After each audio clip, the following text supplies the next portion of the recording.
far as I'm concerned, it's this simple. Parkrun has the power to change your life, and I think there are 6 reasons you should get involved. So we took ourselves to Tunbridge Parkrun to beast ourselves for your entertainment and to be able to give you those 6 reasons. Let us know what we missed in the comments.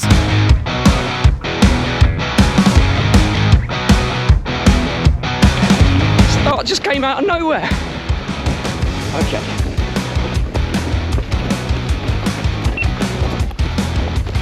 So what we thought we would do today is break down the 6 reasons why we think that parkrun is so important as part of kind of a routine when you live in a country that does one.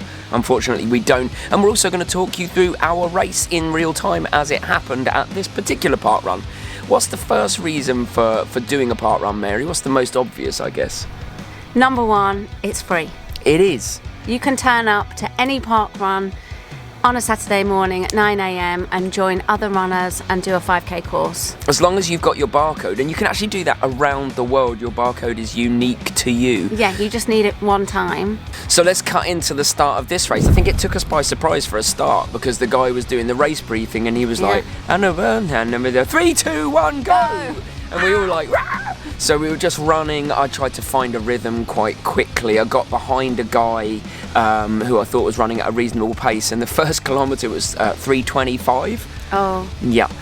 But I was thinking, okay, well, if I'm on for a sub 17, then this is how I'm going to do it. Yeah. What about you? Same for me. I went out hard. I was taken by surprise, and I just thought, well, let's get in a good position. There were over 500 runners, so it was a busy event.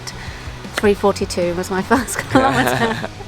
I was like, I'm going to get sub 19. And the second point is that what parkrun does really well is it gives you a really informal experience of a race if you've never experienced it before. If you're a newer runner and you want to know what it feels like to be out there racing against other people, it's a really relaxed way of doing that. Yeah, no pressure, but you get the experience of standing on a start line with other people and knowing what that feels like. And you don't ever have to race parkrun. No. You can just do it for fun, and that's really what it's all about. But it does give you that vibe.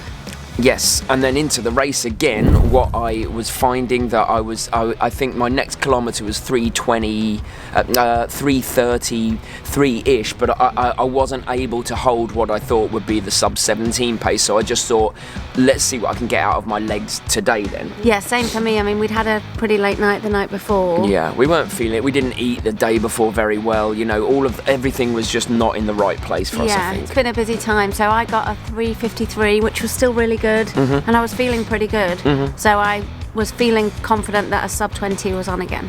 And point 3 is, obviously, as you can see from this video, parkruns are very community based. They're just passionate runners providing opportunities for passionate runners, and lots of people from the local area of each of the places these parkruns happen turn up. Yeah, and you can really get involved. Like, you can run some weeks, you can volunteer on other weeks to help make it happen, because it's only really down to the volunteers that it can happen every week. And you can really get to know people and feel part of the community and connected to that. Yeah, I think that's really important as well. Like, Mary's parents sometimes do the tail walking, they sometimes do different points of marshalling or something like that, and that's lovely to be a part of, and I think it really gives you that community feel, maybe like the old school pubs did in the day.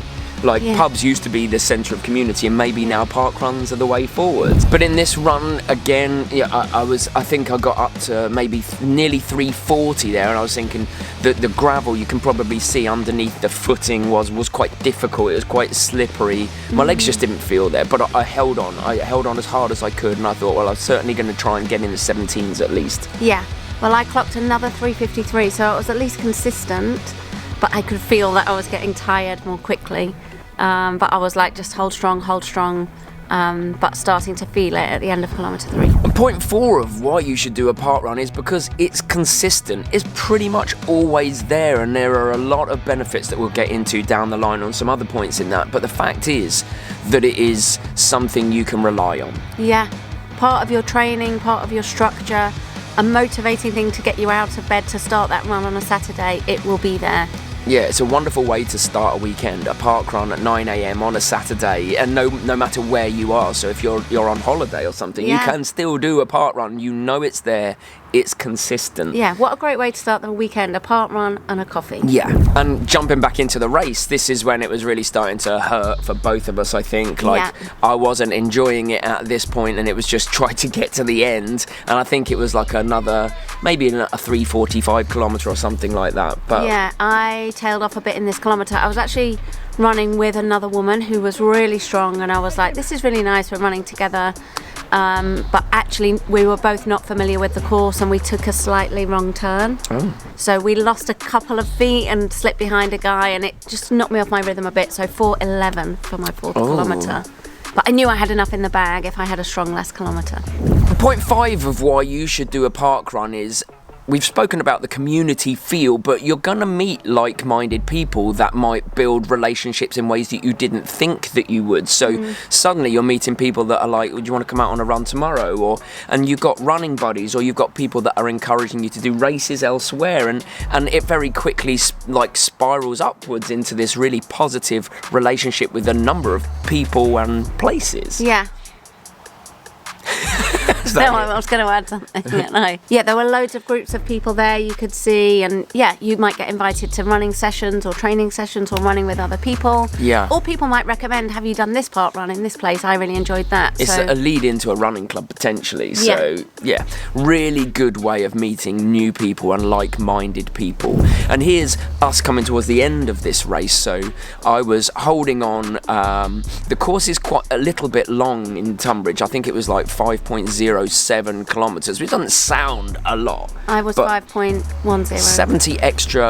70 extra meters does make a difference, and I think I ran the 5k in 17:42 or something like that. But I was crossed the line in 17:56, so I snuck under the 18, which is a different world from last week. Yeah, I actually crossed the 5k in 1936, so it's same as last week, but my park run time was 19:56. Right, okay, so you did do another sub 20, that's the main thing. I did another sub 20. I finished really, really strong. Although I had been fading, I found another level, and I had a really strong finish, and I finished first lady. First lady, there you go, Mary. Well done. Thanks, I've never done that before in England. Wasn't quite there today, but after a disrupted night's sleep and not eating much yesterday, I'm going to take that 5.07 kilometres, average of 3:32, so 17:42 I think, somewhere in that region anyway.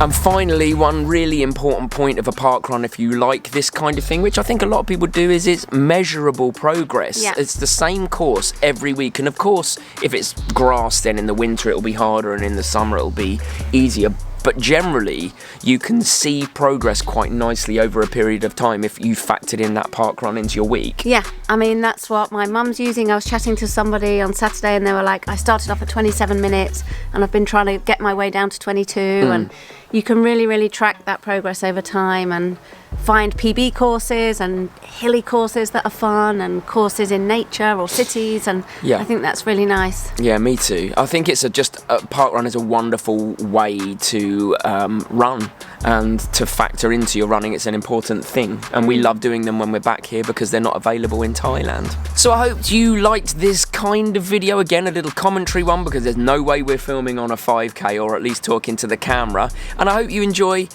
the new merchandise. It's all out. So these are a couple of the t-shirts that we've got. We've got some running vests. We've got some stuff that, this is not a money-making exercise for us. It's just people wanted to feel like a mess app and form part of the identity that we also have, and we love that. So if you're interested, the link is in the description for the video. The vest we wore for the park run. We wore the vest. We're wearing the vest in the park run. And we ran well, so... Yeah. What more can we say? Yeah. And if you like this video, you might like last week's parkrun video, which I will link here for you to enjoy. And it's another commentary of when Mary ran an all-earth PB. I'll give you a hint. Thanks so much for watching. We've got some really exciting videos coming up that we're really excited about making, so keep sticking to the channel. And if you enjoyed it, of course, consider subscribing, but... No hard sell. Hey! See you on Sunday. Bye.